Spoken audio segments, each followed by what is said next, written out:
Okay, so for today, we are just doing a little review of fraction stuff involving variables, like this one.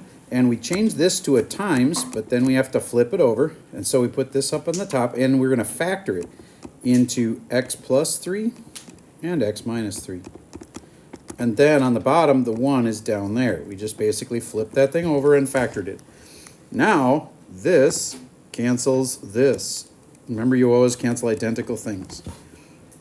And then all that's left is 4x times x plus 3. And did anybody remember that I actually like it if you leave it that way? That's the best way to leave it. Why? Because it's factored. If you were like, well, I multiplied it out because I thought I had to, well, you wasted time. You didn't have to. If you wanted to, it's not wrong, but you could multiply that out and you'd have 4x squared. Multiply that out, you'd have plus 12x. I would accept either one of those two, but obviously the red one was faster and better. Raise your hand if you had one of those two. Okay. If you didn't, is there any questions? All right. So that's divide, multiply are easier, add and subtract. 1 over x plus 1 over 2x. Those don't have a common denominator. Make it so they do, and then add them. Then there's really only one other thing, and that's that graphing stuff we just did yesterday. And then what we're going to do is take a practice test today. And it's going to be like the test. So we'll still take a test, it's just not going to count like a test. And then I'm going to give you the key for it, so you can see exactly how you should have done all the problems. And then in my ideal world, we'd just test on Monday, but everybody else wants to test Tuesday. So fine, we'll do another day of review Monday, and then we'll test Tuesday. All right, so here we go. I think you should times by 2 and 2, and then this becomes 2x. And look at that, common denominator is 2x. And on the top, we have 2 plus 1, and that makes 3. 3 over 2x. Any questions? Okay.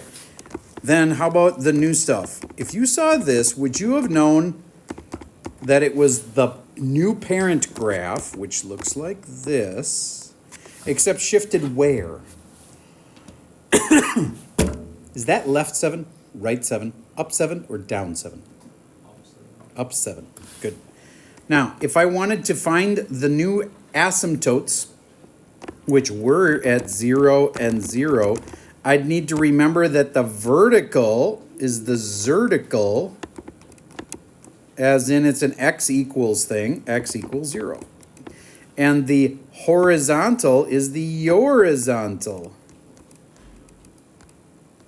as in y equals 0. But when I changed it to this, that made it y equals 7.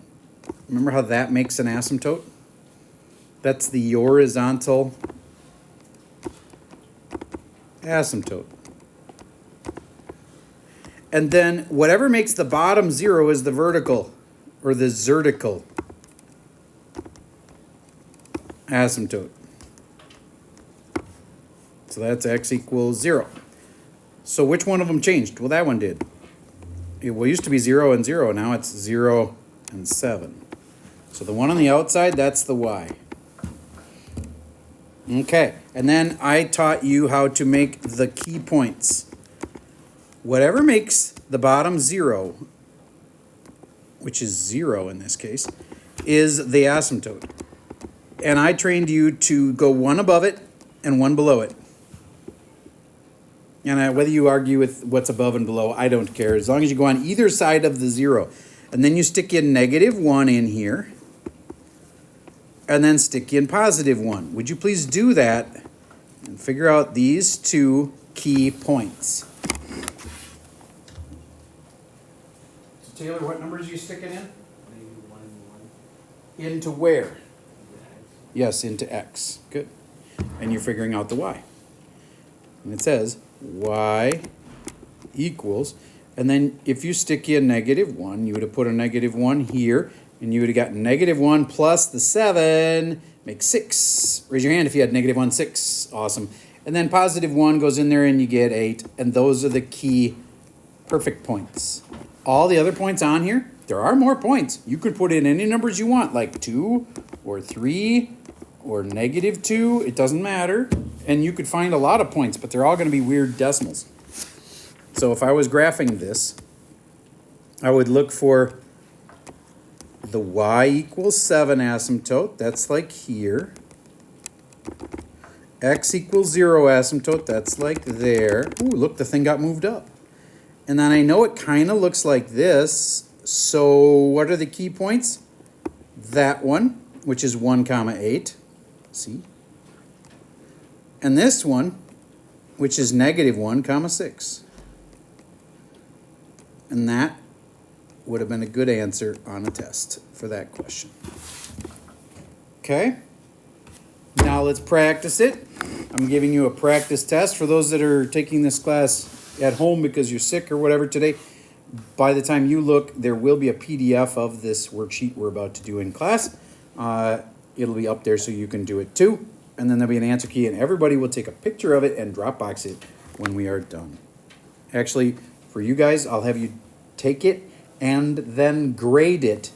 And that's worth part of the points. It's like, don't just do it and grade it. And then if I see that you put in that much effort to do this test and then grade this test for yourself, don't worry. If you got like 10 wrong, it's okay. I just want to see that you did it and that you graded it. And then you'll learn from that. And you Dropbox that, and I'll give you the points. All right, that's all I got for you for today.